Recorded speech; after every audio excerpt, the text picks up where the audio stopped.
तो स्वागत है बच्चों आप सभी का एस डी आदर्श विद्यालय के ऑफिशियल यूट्यूब चैनल पर। वीडियो शुरू करने से पहले आप सभी को एक बार मैं फिर से बता दे रहा हूं कि मेरा नाम है मयंक पांडे और जहां तक मुझे याद है कि लास्ट वीडियो जो क्लास 8 का गया था साइंस का, उसमें हम लोगों ने मेटल्स एंड नॉन मेटल्स, धातु एवं अधातु को कवर करना स्टार्ट कर दिया था। और मेरे ख्याल से मुझे ये भी याद आ रहा है यानी स्मरण हो रहा है, अगर हिंदी में शुद्ध हिंदी में कहे स्मरण हो रहा है कि हम लोगों ने देखा था कि धातु किसे कहते हैं, अधातु किसे कहते हैं, दोनों में डिफरेंस क्या है, 2-3 क्रियाकलाप किए थे और साथ ही साथ हम लोगों ने धातु के भौतिक गुणों को देखा था। बिल्कुल सही, यही हम लोगों ने कवर किया था। और वीडियो के लास्ट में मैंने क्या बोला था वो भी मुझे अभी तक याद है कि मैंने कहा था कि अगले वीडियो में अधातु के भौतिक गुण देखेंगे। अब मैंने कहा है तो मैं करूँगा, तो वीडियो आपके लिए आ चुका है। इस वीडियो में हम लोग बात करने वाले हैं अधातु के यानी नॉन मेटल्स के भौतिक यानी फिजिकल प्रॉपर्टीज़ यानी गुण के बारे में, अधातु के भौतिक गुण के बारे में।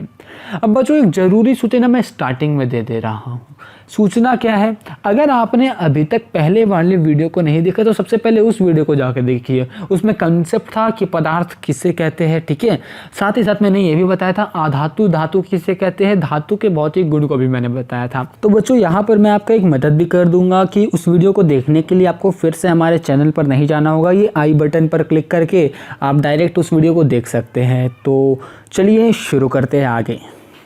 तो बच्चों अधातु के भौतिक गुण को देखने से पहले हम लोग देखते हैं कि अधातु क्या है।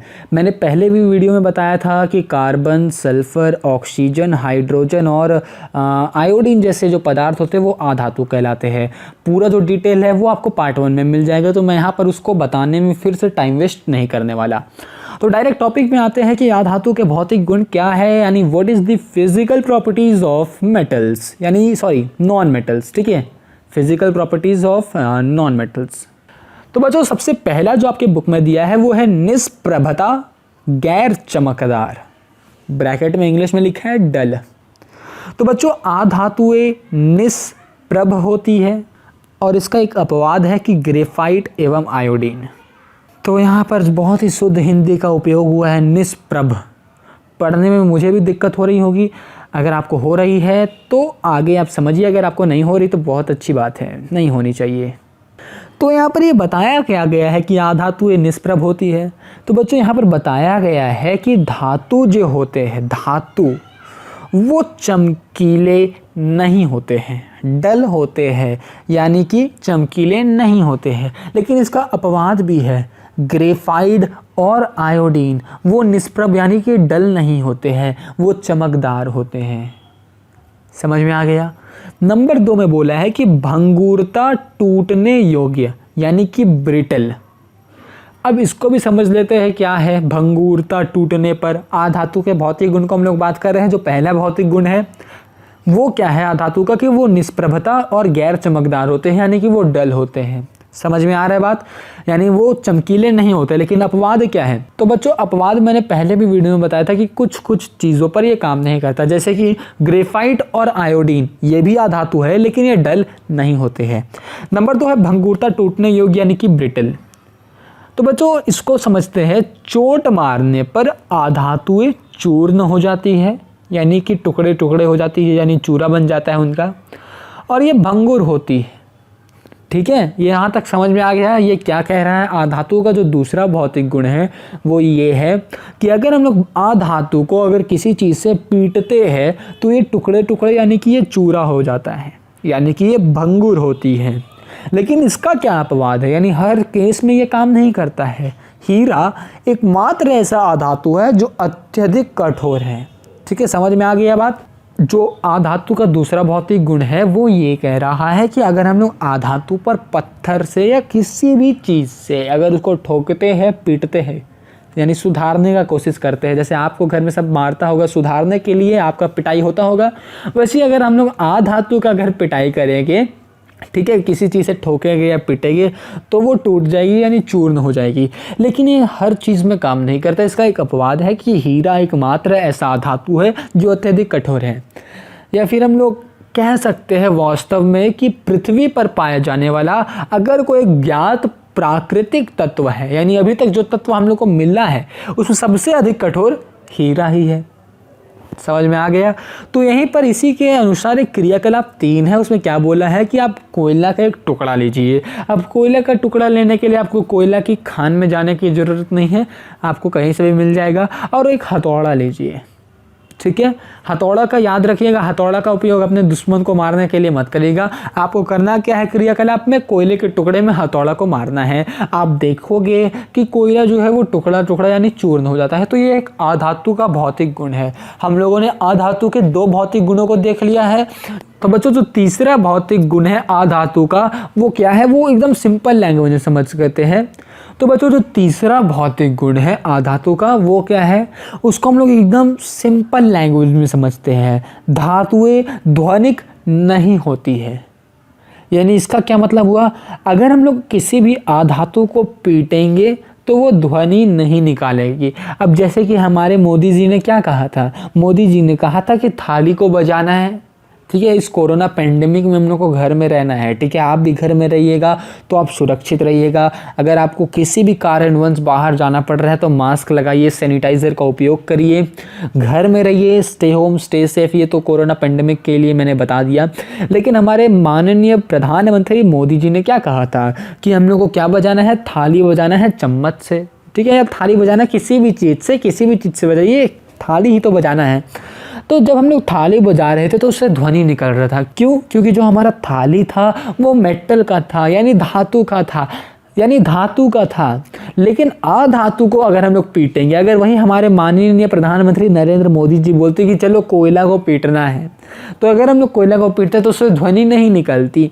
समझ में आ रहा है, क्लियर हो रहा है सब चीज़, कंसेप्ट क्लियर हो रहा है क्या कह रहा हूँ मैं? अगर समझ में आ रहा है तो वीडियो को लाइक करिएगा, लाइक करने से पीछे मत हटिएगा। तो ठीक है, सब क्लियर हो रहा है। 4 नंबर में आते हैं। 4 नंबर है कि विद्युत कुचालक। अधातु का जो चौथा नंबर यानी 4 नंबर का जो हमारा भौतिक गुण है वो ये है, अगर सिंपल लैंग्वेज में समझे तो ये विद्युत का कुचालक होता है, ठीक है। लेकिन इसका एक अपवाद है। अपवाद क्या है कि ग्रेफाइट एकमात्र ऐसा अधातु है जो कि विद्युत को प्रवाहित करता है। ग्रेफाइट मतलब हमारे जो पेंसिल में होता है ना, जो ब्लैक कलर का होता है जिससे हम लोग लिखते हैं, वो ग्रेफाइट का बना होता है और वो क्या होता है, वो विद्युत का सुचालक होता है। तो यहाँ तक सब समझ में आ गया होगा। अधातु के हम लोगों ने बहुत से भौतिक गुणों को देखा, मतलब बहुत से नहीं, 4 भौतिक गुण को देखा। फिर से एक बार मैं रिवाइज करवा दे रहा हूँ। पहला कि वो चमकदार नहीं होते हैं। दूसरा कि अगर वो किसी चीज़ से हम लोग उसको मारे तो वो टूट जाते हैं। तीसरा हम लोगों ने देखा कि जो अधातु होते हैं वो पीटने पर ध्वनि नहीं करते हैं, यानी उनमें ध्वनिक नहीं होता है। चौथा हम लोगों ने देखा कि वो विद्युत के कुचालक होते हैं। लेकिन इसका अपवाद क्या है कि ग्रेफाइट जो है, जो पेंसिल में पाया जाता है, ग्रेफाइट का जो पेंसिल का निब होता है वो ग्रेफाइट का बना होता है, वो विद्युत को प्रवाहित करता है, यानी वो ट्रांसफ़र करता है इलेक्ट्रिसिटी को। 5वें नंबर में है कि जो अधातु होते हैं वो उष्मा के कुचालक होते हैं। यानी अधातु क्या होते हैं ना, वो उष्मा को यानी हीट को प्रवाहित नहीं करते हैं, यानी ये नॉन कंडक्टर होते हैं हीट का। तो बच्चों हम लोगों ने अधातु के 5 भौतिक गुणों को देखा है, ठीक है। अब उसके नीचे आपको एक कॉलम दिख रहा होगा जहाँ पर लिखा गया है एक तरफ लक्षण, एक तरफ धातु, एक तरफ अधातु है। तो इसमें क्या बताया गया है, इसमें धातु और अधातु के डिफरेंस को बताया गया है, यानी उन दोनों में अंतर क्या है, यानी तुलना किया गया है। करना क्या है, आपको ये पूरा का पूरा जो टेबल है उसको अपने कॉपी पर उतारना है और उसको पूरा याद कर लेना है। इसके बाद जो है चैप्टर में वो क्या है, क्रियाकलाप 2-3 तो दिया गया है। क्रियाकलाप 4 हम लोग इस वीडियो में देख लेते हैं। मैंने अभी आपको बताया कि अधातु जो होते हैं वो विद्युत के कुचालक होते हैं, यानी वो इलेक्ट्रिसिटी को ट्रांसफ़र नहीं करते। लेकिन इसका अपवाद क्या था कि ग्रेफाइट जो होता है वो विद्युत को प्रवाहित करता है। अब हम लोग, मैंने कह दिया तो आप मान लोगे नहीं, आपको मानना नहीं, आपको करके देखना है। तो करना क्या है आप लोगों को, आपको एक बैटरी लेना है, एक बल्ब लेना है और एक पेंसिल लेना है। अब पेंसिल को छीलने की आदत तो हम लोग को बचपन से ही है। तो करना क्या है, इसमें पेंसिल को आगे से नहीं पीछे से भी छीलना है, यानी दोनों तरफ से हम लोग पेंसिल को शार्प करेंगे। यानी क्या होगा, इससे जो पेंसिल के अंदर जो ग्रेफाइट का लीड होता है वो हम लोग पीछे से भी बाहर आ जाएगा, ऊपर से यानी आगे से भी बाहर आ जाएगा। करना क्या है, बैटरी में अब देखिए 2 तार जोड़े जाते हैं, एक तार तो आप डायरेक्ट लाइट से जोड़ दीजिएगा और जो दूसरा तार होगा वो पेंसिल के एक कोने से जोड़िएगा, यानी ग्रेफाइट के एक सिरे से जोड़िएगा और ग्रेफाइट यानी पेंसिल के दूसरे कोने से जोड़ के फिर से लाइट में अटैच कर दीजिएगा। स्विच ऑन करिएगा। अगर लाइट जल गया तो क्या इससे पता चलेगा? इससे ये पता चलेगा कि ग्रेफाइट जो है वो विद्युत को प्रवाहित करती है। समझ में आ गया इतना कुछ? हम लोगों ने इस वीडियो में क्या क्या देखा? हम लोगों ने आधातु के भौतिक गुण को देखा और एक क्रियाकलाप 4 किया। इसके अलावा हम लोगों ने एक बॉक्स को भी आपको लिखने के लिए कहा है। तो इसके बाद जो चैप्टर में वो है रासायनिक गुण, धातु के रासायनिक गुण और अधातु के रासायनिक गुण। तो इसको हम लोग अगले वीडियो में करेंगे। तब तक के लिए धन्यवाद। घर में रहिए, सुरक्षित रहिए, स्टे सेफ, स्टे होम।